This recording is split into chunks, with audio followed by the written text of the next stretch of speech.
if your red line is in bad shape as a poker player, then so is your win rate. Your red line is like your vital signs as a poker player. We can take a red line that looks like this and flatten it out into something that looks like this, as I've done with lots of people I've worked with one-to-one. There are 6 main ways that we can do this. 3 of these are to do with bluffing. The other 3 are to do with not folding in spots where people make a lot of bad folds. I'm going to show you in this video my favorite hand that I've played this year. This hand is absolutely wild. I think it's a thing of beauty. It really illustrates one of the 6 ways to flatten out the red line. Let's get into it. Let's get you stabilized and winning.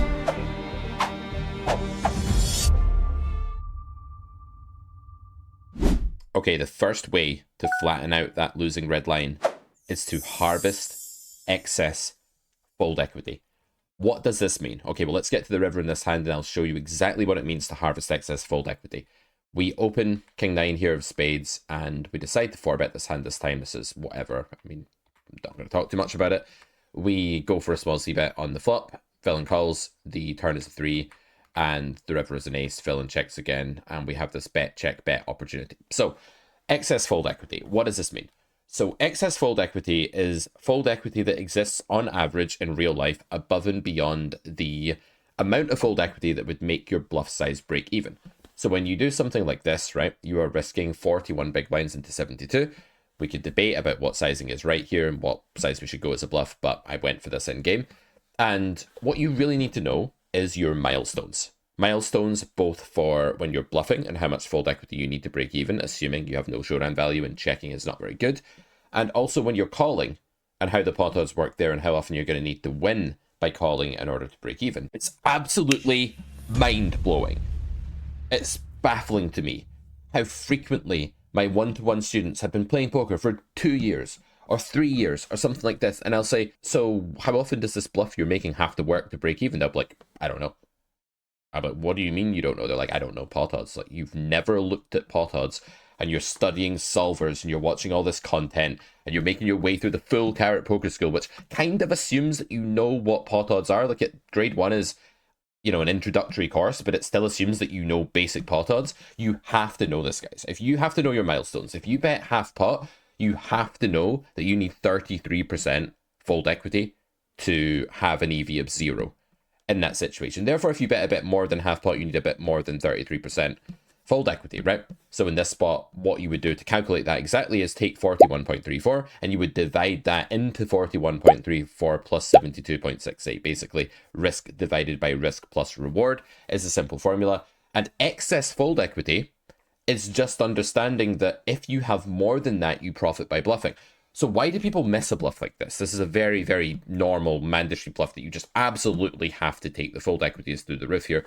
People miss it because they think I might get called by king queen, or a villain might have ace-x of spades, like ace-jack of spades, or I don't want to get called. I don't want to feel silly. They decide whether to bluff based on their mental state and what emotional state they're willing to accept in the next 5 seconds, rather than actually thinking about at what point the bluff is profitable. So if you think this bluff gets through like 40% of the time, that would feel kind of bad because you'd be getting called a lot. Actually, I think it gets through over 50% of the time, which is insane for this sizing. It's extremely plus EV, mainly because this card is amazing for our range and very bad for villain's range and is going to put most of their pocket pair bloated range into the grinder here, and they're just not going to like it. So when we make this bet, we are getting a certain amount of fold equity, and that might be 50 or 60% in this spot, honestly. But if it's more than 33%, okay, this is more than half pot, but if it's more than whatever the required fold equity is for this sizing, in fact, I'll go ahead and calculate it for you guys. It's 36.2%. So given that we need 36.2% here, and I think we have between 50 and 60% at least, this is printing. And most people will find this bluff, right? Don't get me wrong, I do think most people will bluff here, but there are many spots where it's not so clear-cut, where the excess fold equity you're getting is only 5 or 6% more than what it needs to be to break even, but you still really need to bluff in those circumstances. People are spending so much of their poker life thinking about blockers and what am I representing and blah, blah, blah, but really you just need to master the skill of looking at your opponent's range, understanding it's full of like 9s, 10s, jacks, and 8s mostly, and then realizing that those hands will fold at a really high frequency. And if your opponent's folding you know, most of their range at a really high frequency, then you are getting more than like 50% fold equity, let alone the 36% you need here. So think about the targets, learn the milestones. I actually set a one-to-one student the homework exercise of knowing all of the milestones: third pot, half pot, three-quarters pot, pot, B150 and B200, and I said you need to know what these are for both making bluffs and facing bets, and I'm going to test you on it in 2 weeks time when we do our next session, and I'll do that for you guys as well. Go learn the milestones. Think about bluffing in terms of excess fold equity first. It's primary before you get into anything fancy, or before you start like buckling to the pressure of your emotional state that's scared about getting caught with your hand in the cookie jar. So we go ahead and make this bet, and the result of the hand is the villain folds, which is pretty, you know, predictable. It'll happen quite a lot of the time, and we win a nice pot. And most of you bluff here, but you're probably not thinking about it in the right way. You're probably not realizing just how profitable this is, and you're probably missing spots that are much closer. These days, betting 150% of the pot is normalized. People do it all the time, unless you're playing like a live 1-2 game in Texas, in which case no one has ever overbet, ever. They're reading newspapers at the table. But generally speaking, overbets are normal now. In order to actually shock people and get the same kind of effect that an overbet used to yield back in the day in 2016, you have to go bigger than that, and there are spots where you can. This is one such example. We talk about this in Weapons of War at Carrot Corner. By the way, get the full golden carrot. If you're going to start buying our courses, you save a lot of money by getting the golden carrot all at once, and you can actually save 20% on everything we do with code Stop Losing. That actually works on anything for now, that code, and yeah, that will be covered in Weapons of War, what we're doing here. But this is the sort of gigantic turn probe. It goes check check here on the flop here. We are big blind against cutoff, and we just leave 3x pot on the turn. So when you do this, you're basically telling your opponent that you have a straight, a set, or two pair. And you have a lot of combos like that in this spot, and they've capped themselves by checking back on the flop. So this is absolutely a very sensible sizing to use in theory. It's going to make the pot 40 big blinds, and you can shove for 88 big blinds if they call. It's actually a bit bigger than geometric. People love neatness. Like, oh, but if I do this, the pot's going to be a weird size. Oh, no. Not a weird size. That must totally destroy our EV, right? No, it doesn't. It's just, like, not pretty and, you know, organized for your human brain. Your human brain's like an OCD brain, right? Because that's what we are. So, yeah, that's kind of what happens. So we go really, really big here, but there are lots of spots you can do this, and there's not much to this hand. Like, villain actually tanked for about 20 seconds and then folded. Like, sometimes people will fold a jack here. Like, you wouldn't think so, right? You might look at that and be like, that never happens. But it does actually happen. I've seen students fold a jack here. It doesn't happen often. I've definitely seen people get to the spot with king jack and say, I have a bluff catcher. And maybe they should actually consider folding king jack here, honestly, on a board like this, where there's so many value combos in pool's range, and the draws have really high EV. Yeah, you can get people off of, like, so many hands here. Like, of course, all of the really capped stuff like ace high and pocket fours and stuff like that, that's going to make up the bulk of an underprotected low stakes, micro stakes, check back range, whatever stakes you guys play. Probably your opponent's range is really underprotected here. But not only that, but they could fold pocket aces, they could fold the jack, they could fold hands like this at some frequency as well. So this play is really, really printing. It's really good. Other examples of where you can use a gargantuan overbet to shock people out of their comfort zone, take them past their tolerance threshold, the discomfort threshold, and make them do a lot of folding, would be things like when you go bet, jam for 3x pot on the river in a single raise pot, or deep in a 3-bet pot, and you basically like shove your entire stack into a pot that's much smaller. And when you do that, when you shove like 3x pot on the river, you're going to need 75% fold equity to break even. But if you shock a capped range into just being like, no thanks, I'm out of here regardless of my blockers, you're actually going to yield like 90 to 100% fold equity in many of these cases, depending on how capped that range is. So look for spots where you can actually use huge sizes, where it makes sense, where you have a lot of nutted stuff, your opponent's mostly capped or fully capped. The bigger you go, the more capped you need them to be. And look for times when you can apply pressure to like not just the weaker hands in your opponent's range, but like the entire range, where you can render almost anything they have a sort of shocked bluff catcher that just wants nothing to do with it. Because these are spots where your fold equity can massively surpass what it needs to be, where that excess fold equity can be huge by virtue of the fact that it's close to 100% if you pick the right opponent. Don't do this against like stationary whales and stuff, by the way. That should go without saying. Okay, point number 3, and the final thing to do with bluffing in today's video, is learn the low equity turn barrels. These exist in game theory. You will see them in GTO Wizard if you're the sort of poker player that needs a pat on the back from GTO Lizard in order to feel good about yourself. Then, you know, don't worry, GTO Lizard will have you covered. It will show you that it's okay to bet the turn in spots such as this one. But really, you should be doing this exploitatively as well, as we do in the following hand. We isolate a weaker player with King 9 here in the hijack, which seems good. The flop is 7-5 deuce, and we go for a small c-bet. Would I play this strategy against a competent regular? No, probably not, but then I wouldn't be isolating an under the gun limp against a competent regular either. I would normally play a bigger bet on like a huge nut advantage board like this, where our overpairs are dominant and villain is very capped, but for the purposes of just outplaying a weaker opponent, I quite like to keep the sizing smaller with the lower equity stuff and just do a ton of turn barreling on loads of cards because their range is not going to be able to withstand it. It all goes back to the excess fold equity. There's a lot of it here. We don't need a giant sizing here. Something like 9 is fine. Their range is going to be laden with ace high, king queen, some sort of gut shot like ace 4, some sort of underpair like 4s, 5x, like 5-6 or something. And weaker players, they tend to look at spots like this in absolute hand strength. They look at the fact that they have a pair of 5s or a pair of 4s. They don't think about the fact that we have a polarized range that's bluffing a lot. And they tend to fold those hands at a decent clip here.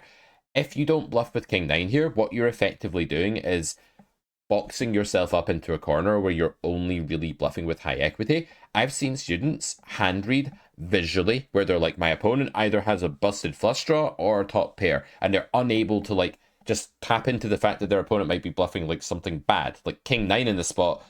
I could easily have that, but weaker players don't really think in that way. They're not like, oh, my opponent can have king 9 of diamonds. It doesn't even enter their mind because they're not visually seeing that hand on the board. And the upshot is that they start to fold a hell of a lot of their range in response to a turn bet here.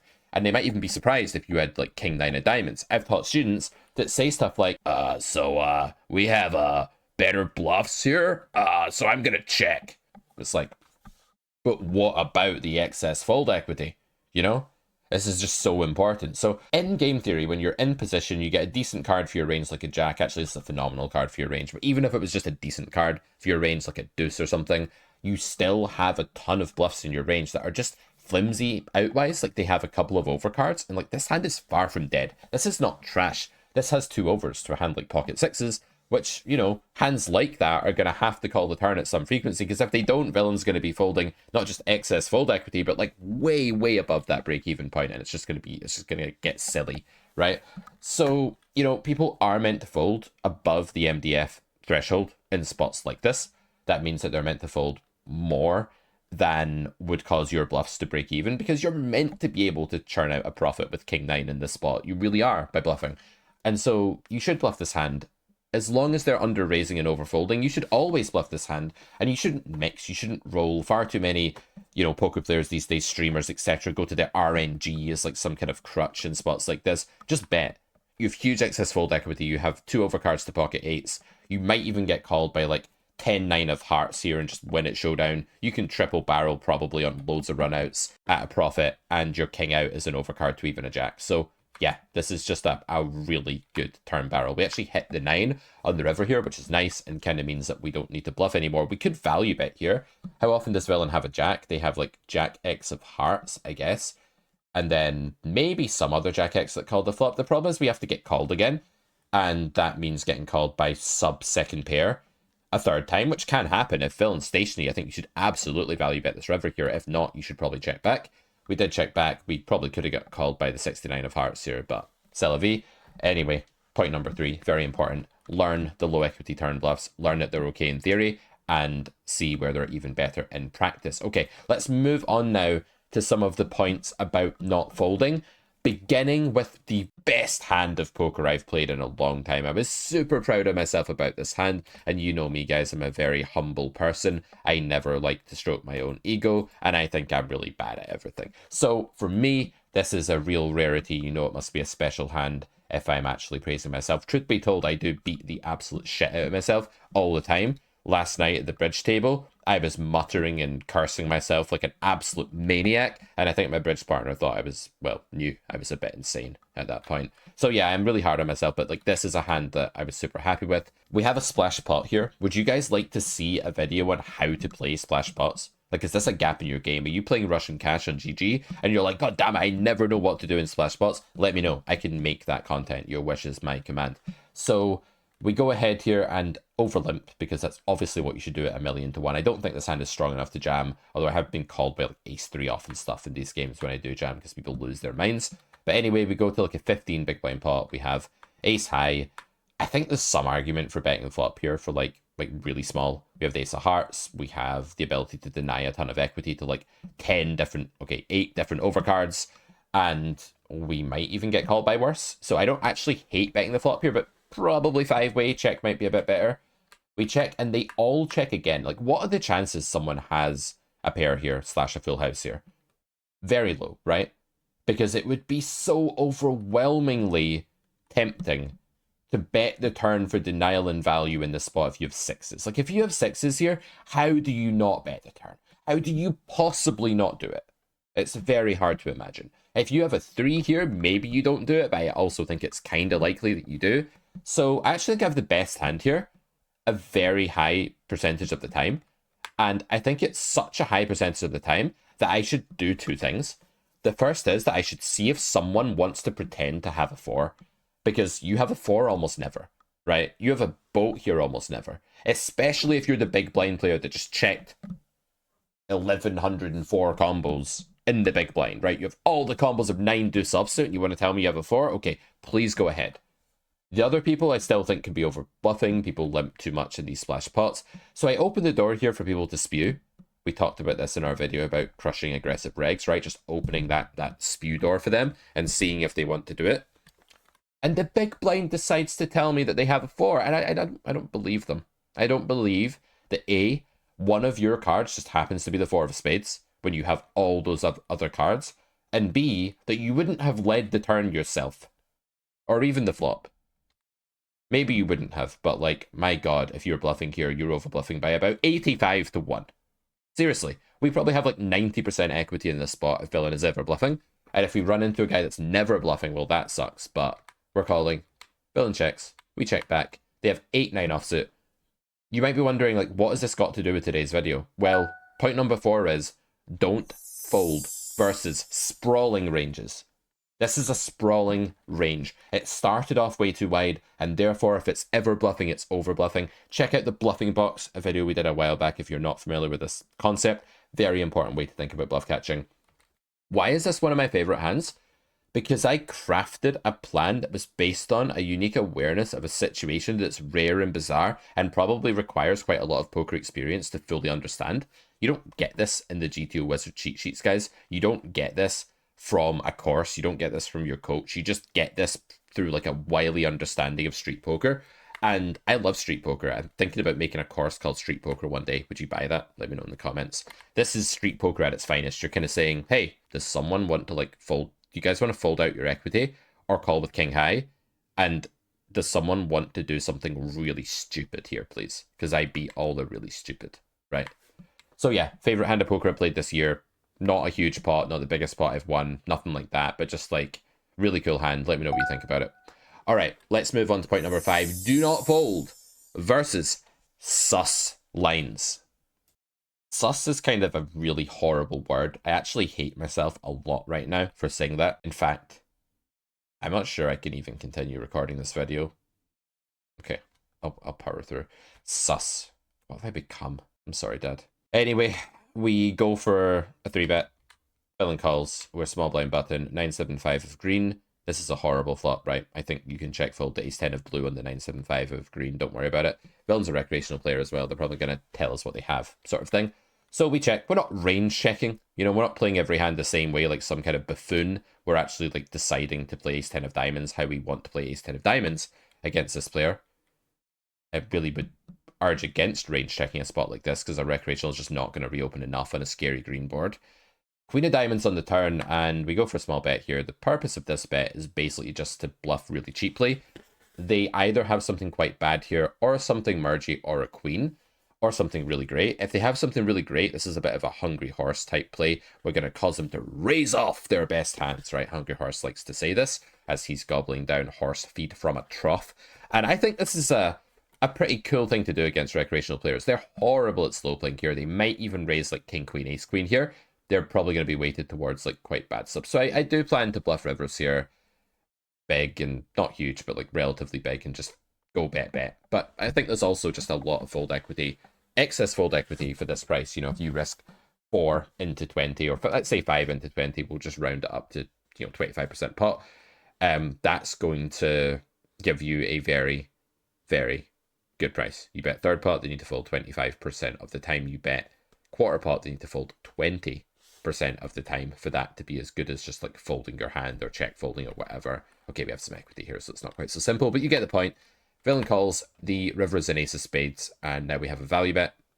And I go really small here again. And the reason I go really small is I think the villain's range is basically going to be either ace queen or something like that just crushes me, or some slow play, very rarely, or more commonly, like 4s with the 4 of clubs, or like pocket 6s, or pocket 10s, or like a 9, like something really bad. So again, remember the video about exploiting aggressive players. I didn't know this to be an aggressive player, but here I thought it's really important to just open that second door that villain could spew. So I just go like a spew-worthy size, and he says, yeah, by the way, I've got a slow play. I've got a hand that, even though it's really strong, and it's good enough to raise here, we block ace queen, by the way, which is nice, I decided not to bet the flop, and also not to raise the turn. That's 2 hoops I've just jumped through with my monster hand. I am a beast at slow playing. I'm so good at slow playing that I did it twice. Don't buy it. Don't buy it. Recreational players don't like to let you see a river when they have a queen high flush here. They don't want you to outdraw them. They don't want to see a 4th club. They just fast play too much, right? We know this. We know this from Hungry Horse. We know this from Carrot Man. We know this from Jamie Gold and Phil Lack and Antonio Esfandiari. We know this from all the poker greats. So we call. And Villain has 4-6 suited. And that's a win for the Carrot Man. That's a win for us. Point number 5 is don't fold when their line is sus. What does sus really mean? Like when you're not some 19-year-old Gen Z talking about a WhatsApp message they received, Snapchat they received last night. It means that it doesn't really add up to a value combo very often, because the value combo would have played in a different way at some point earlier on in the hand, or there just aren't that many value combos. That's what sus means. Sus means that there is a value range that seems deficient in combos. And when that's the case, it does not take much bluffing cognition. Like, your opponent doesn't need to be that likely to want to bluff to be over bluffing. They just have to decide to do it sometimes, and then they're over bluffing. So yeah, really important spot to call in. And I think just don't level yourself against recreational players when you've given them the leeway to do this kind of stuff. Like, if you do go ahead and bet really small and you use this sort of line, you need to make sure that you understand that that comes with the consequences, that you will trigger a bunch of spew from your opponents at some frequency, right? This is a really good way to play when your value hand is thin and you just think villain is really, really weak and just will not be calling many big bets, right? Don't do this with the nuts against a condensed range that's calling big bets. Don't do this against a station, but do this when your opponent could easily lose control, has a weak range, doesn't have enough good stuff, will overfold to a bigger sizing. All right, the final point, and this is another thing that Benababi says very, very often in his videos. I almost feel like Benababi is almost like the sister channel to, or brother channel to Carrot Corner, because so much of the stuff that he says, I just find myself like referencing, and probably vice versa, maybe vice versa, I would like to think as well. So don't fold versus fish when you're getting a good price. I have a student that doesn't look at pot odds. Doesn't look at pot odds. Maybe does now, after a bit of like, shall we say, stern words from yours truly. I think now we're looking at pot odds, but when we first started working together, just ignore the pot odds and just be like, I don't think I'm good here, I fold. But what about the fact you're getting 6-1? So pot odds are really important. Learn the milestones for calling as well. And when your opponent's a recreational player, you do not fold the river with a relatively high up hand in the absolute sense, because one, you beat bluffs, and there will be bluffs, even for small sizes. In fact, there will be bluffs, especially for small sizes. And also, you beat mergy, spewy, fishy nonsense, and there's a lot of that. There really is. Exhibit A is this hand. Mandatory squeeze. There's a fish in this hand, right? Button was a fish here. Pretty bad looking fish as well. And when you have that kind of player in the pot, you just try and isolate them when you build the pot with jacks. You don't slow play jacks here. Yes, in GTO, you can call jacks here, but that's assuming, 3 properly constructed ranges where you don't have an edge and no one's flatting like 6-3 suited. When people are flatting 6-3 suited, it's time to squeeze the jacks, right? You got to squeeze the jacks in these situations. So we do.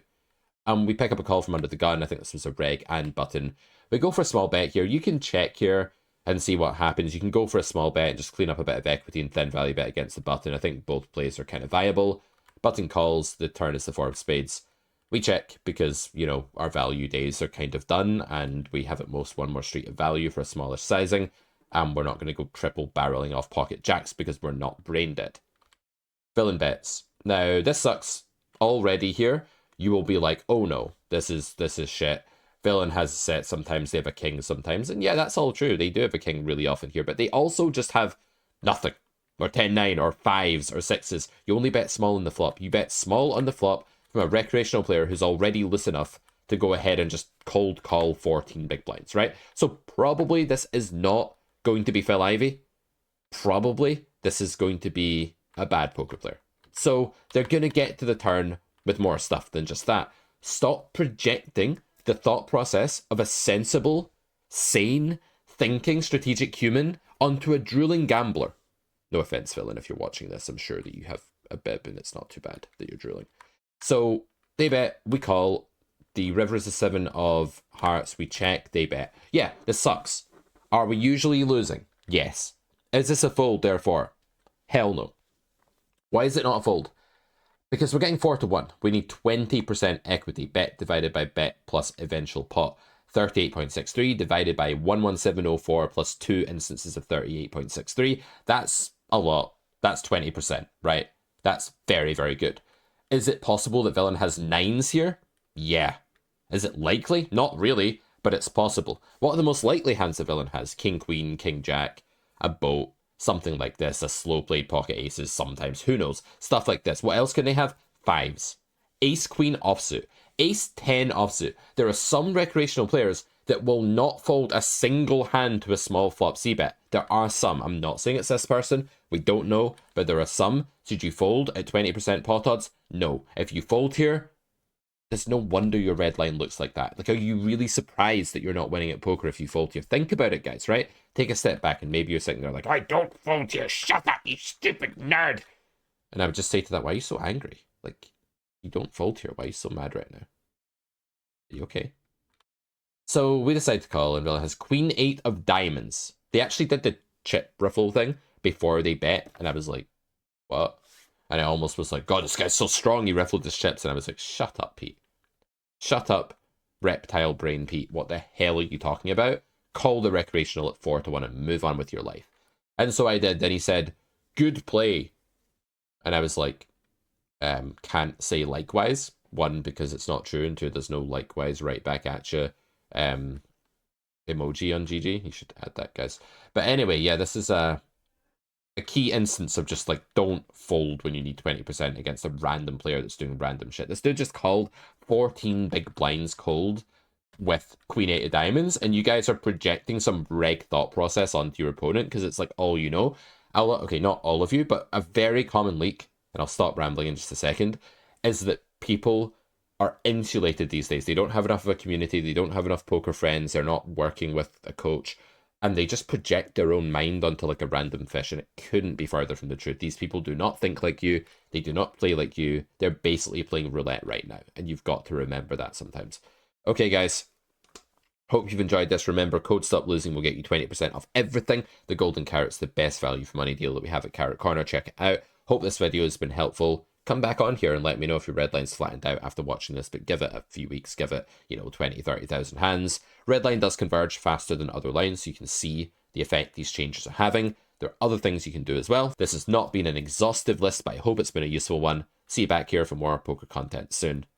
Take it easy. Bye for now.